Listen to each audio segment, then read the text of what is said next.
So, Iban, should we keep the embargo or should the embargo be lifted? I guess it's silly to keep the embargo. It must be end as soon as possible, just to permit these two people to be together forever.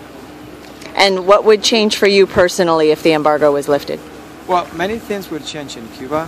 The country will be developed, and the industry and in the agricultural sectors, and that's going to be great. So Cuban people will be happy to have this developing in this country.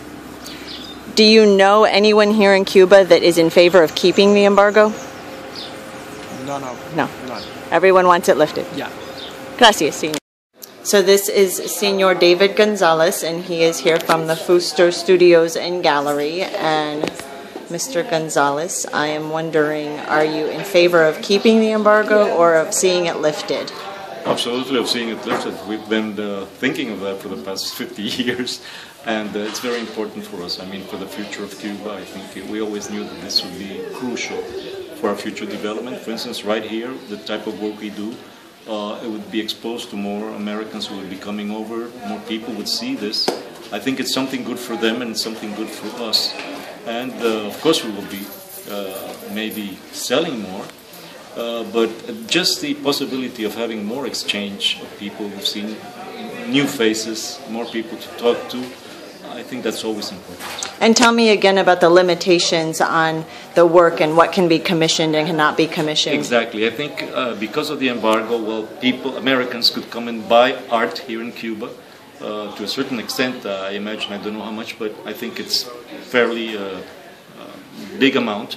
But they cannot commission anything, and our Cuban artists to do something in the States. For instance, Fuster, they could buy a mural, come over and buy a mural done by Fuster here, but they cannot commission Fuster to make a mural here in Cuba, let's say, with such and such dimensions for somewhere to put in the States.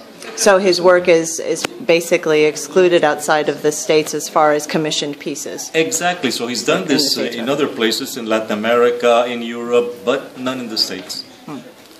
And how would it change for you personally? How would your life change if the embargo were lifted? Well, we'll have much more options, let's say, I think, from a viewpoint of consuming, and say that is something. And of course seeing, I mean, I'm old enough to remember when we had good relations every day.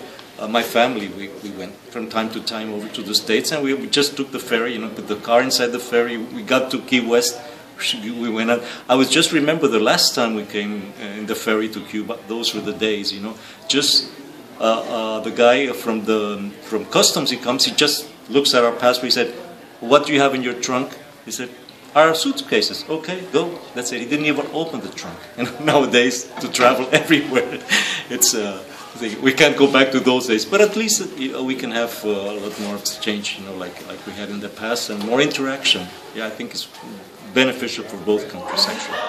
Gracias. Thank you for your time, sir. Thank you.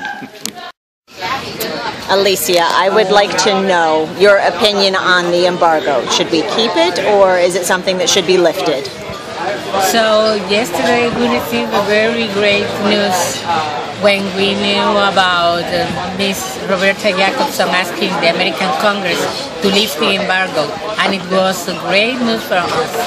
So of course, as every other Cuban, we need the embargo to be lifted.